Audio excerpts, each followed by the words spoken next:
Board magic show కాదు, magic చేయదు.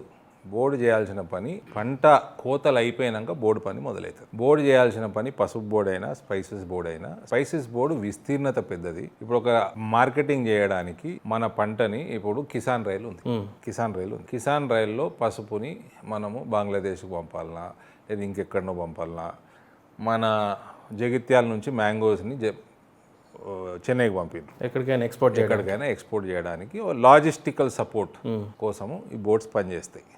Marketing easy చేయడానికి, మార్కెటింగ్ బెటర్ చేయడానికి, రైతుకి ఏమైనా ఉపయోగపడడానికి. ఇప్పుడు కిసాన్ రైలుతో మాట్లాడేటప్పుడు, రైల్వేస్ తోటి మాట్లాడేటప్పుడు పసుపు బోర్డు అయితే పసుపు ఒకటే మాట్లాడతారు. స్పైసెస్ బోర్డు అయితే వాళ్ళ దగ్గర 50కి పైన స్పైసెస్ ఉంటాయి. ఈ ప్రాంతం నుంచి కిసాన్ రైలు చేసేటప్పుడు అల్లం మాట్లాడవచ్చు, మిర్చి మాట్లాడవచ్చు, టర్మరిక్ మాట్లాడవచ్చు. సో ఈ ఆస్కారం ఒక వైడర్ బోర్డుకి ఉంటుంది. అటువంటి బోర్డు యొక్క ఆఫీస్ తీసుకొచ్చి కేవలం పసుపు బెటర్మెంట్ కోసము 30 crores బడ్జెట్ 1987 నుంచి స్పైసెస్ బోర్డు వచ్చినాక ఇలాంటి వరకు 30 crores స్పెండ్ చేయలే. 3 years 30 crores స్పెండ్ చేసేటట్టు మనం చేసినాం. ఇది బోర్డు అన్నది అప్పుడు 1940s 50sలో మొదలైంది. ఇది 1940s 50కి సంబంధించిన rubber board, coffee board, tea board అప్పటి నుంచి బోర్డులు పెడుతున్నారు. ఓకే, ఇవాళ పరిస్థితులు మారిపోయినాయి. ఇవాళ ఆ ప్రాంతంలో పసుపు ఒకప్పుడు ఇందూరు డిస్ట్రిక్టు పసుపు బాగా ఇప్పుడు మహారాష్ట్రలో విస్తీర్ణత మనకంటే ఎక్కువైపోయింది. ఇందూరులో మేజర్ ఇష్యూస్ ఏంటంటే 1100 రూపాయలు ఒక రైతు కూలీకి 1100 రూపీస్ పర్ హెడ్ అవుతుంది, పర్ డే వేజెస్. మహారాష్ట్రలో 300 అవుతుంది. న్యాచురల్ ఫర్టిలైజర్ మహారాష్ట్రలో ఇప్పటికీ యానిమల్ హస్బెండరీ బాగుంది. మన దగ్గర ఇక్కడ ప్రభుత్వాలు పట్టించుకోకుండా అయిపోయినాయి. న్యాచురల్ ఫర్టిలైజర్ కాస్ట్ అక్కడ తక్కువ ఉంది. ఈ రెండు కాస్ట్లు మనము కంపేర్ చేసుకుంటే అక్కడ పసుపు 2,500కి పడుతుంది, ఇక్కడ మనకి 4,500 దాటుతుంది. ఇది ఫస్ట్ మేజర్ సమస్య, దీన్ని పరిష్కరించాలి. రెండవది, అన్ని పంటలకి ఎండ్ టు ఎండ్ కనెక్టివిటీ అవసరం. ఇప్పుడు టీ బోర్డులు, కాఫీ బోర్డులు కంటే ప్రైవేట్ ప్లేయర్స్ వచ్చేసి ఎండ్ టు ఎండ్ కనెక్టివిటీ ఏదైతే మనకి పంట వేసే కాడికి వెళ్ళి, కోతల తర్వాత కాదు, వేసే కాడికి వెళ్ళి ఏం పంట వేస్తున్నాం, ఏం సీడ్ వేస్తున్నాము కొనేటోడే చెప్పాలి బిఫోరే. సో ఆ ఎండ్ టు ఎండ్ కనెక్టివిటీ పెంచడానికి ప్రాసెసింగ్ యూనిట్స్ అవసరం. ప్రాసెసింగ్ యూనిట్ మహీందర్ పెట్టొచ్చు, వ్యాపారం ఉన్న వాళ్ళు ఎవరైనా పెట్టొచ్చు. ప్రాసెసింగ్ యూనిట్ పెట్టినోడు ఏం చేస్తాడు, ఆయనకి రా మెటీరియల్ కావాలి.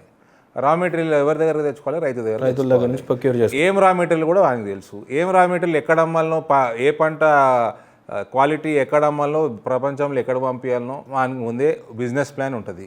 కాబట్టి ఆ రకంగా రైతులతోటి టైఅప్ అవుతుంది, చేసుకొని ప్రాసెస్ చేసుకొని ఎక్స్పోర్ట్ చేస్తాడు. అంటే మీరు చెప్పే దాంట్లో ప్రొక్యూర్మెంట్ చాలా క్లియర్గా ఉంది.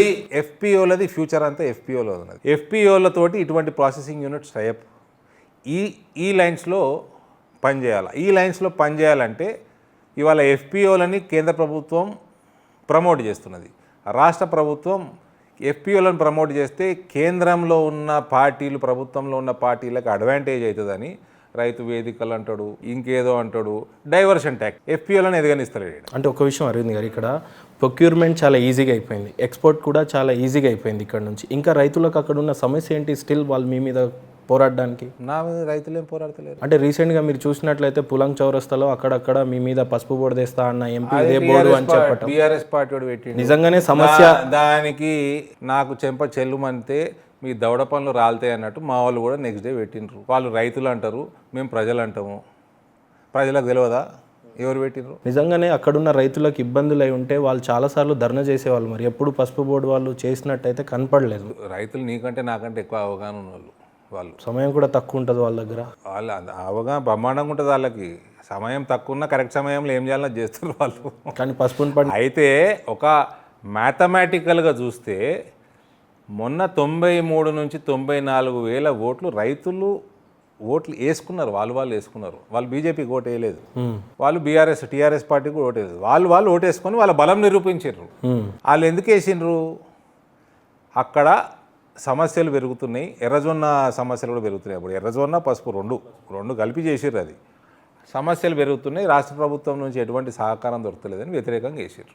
రాష్ట్ర ప్రభుత్వంలో ఉన్నది టీఆర్ఎస్ పార్టీ. వాళ్ళకి వ్యతిరేకంగా వేస్తే జనరల్గా మేము అక్కడ మెయిన్ కంటెండర్ కాబట్టి మాకు వస్తాయి ఓట్లది అని మేము అనుకుంటాం. కానీ మాకు రాలే, వాళ్ళు తీసుకున్నారు, వాళ్ళు బలం నిరూపించారు. లేకపోతే మేడం కవిత గారు 1,50,000తో ఓడిపోతుంది.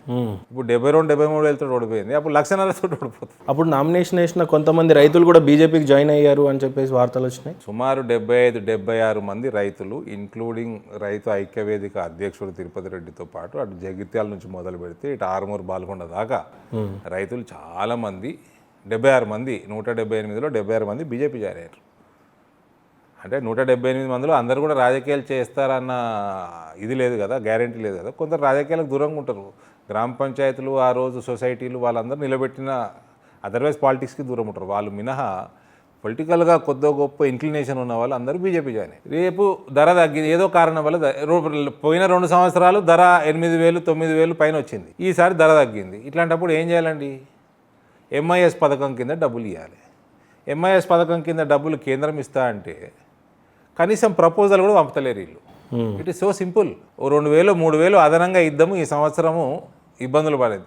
అన్నిటికంటే పెద్ద ఇబ్బంది ఒకటి ధర అయితే, ఇంకోటి పోయిన 2-3 సంవత్సరాల నుంచి అతి వర్షాలతోటి పసుపు మురిగిపోతున్నది. రేట్లు పడిపోవడానికి కారణం అది, మురిగిపోగానే క్వాలిటీ తగ్గిపోతుంది, రేట్లు పడుతున్నాయి.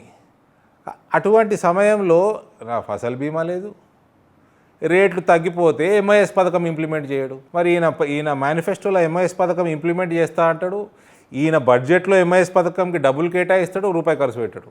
గత 4-5 సంవత్సరాల హిస్టరీ చెప్తున్నాం మీకు. ఇక్కడ బేసిక్గా అడ్మినిస్ట్రేషన్ లేదు. పసుపు రైతేనే కాదు, ఇప్పుడు వరి పరిస్థితి ఏంది? ప్రొక్యూర్మెంట్ సెంటర్లకు ఇప్పుడు పెడుతున్నాడు, లేట్ అయిపోయింది. ప్రొక్యూర్మెంట్ ఎప్పుడు చేస్తాడో తెలియదు, ఎంత కోత చేస్తాడో తరుగు తీస్తాడో తెలియదు. చాలా అయిపోయింది, మొత్తం పోయింది నిజామాబాద్. ఈ చెరుకే లేదాడా, చెరుకు లేదు, మక్కగున అంటాడు, వరి ఎప్పుడు కొంటాడో తెలియదు. అది ఎప్పుడు కేంద్రంతో ఎప్పుడు పంచాయతీ పెట్టుకుని ఎథనాల్ ఫ్యాక్టరీ పెట్టరు నాయన. నీ బ్రోకెన్ రైస్ అంతా వెళ్ళిపోయాయి. ఎందుకు తిప్పలు బాయిల్డ్ రైస్ అని ఎందుకు తిప్పలు పడుతున్నావు? ఎథనాల్ పెట్టుకో. నువ్వు ఎథనాల్ తయారు చేసిన ఎథనాల్ అంతా కేంద్రమే కొనే, ఆయిల్ కంపెనీలే కొనే. ఒక్కటి పెడతలేవు, 17 పెట్టాలి నువ్వు రాష్ట్రంలో. ఇప్పుడు మన ప్రాంతానికి సంబంధించిన మెయిన్ పంటలన్నీ ఈ మహానుభావుడు నాశనమే చేస్తున్నాడు కదా.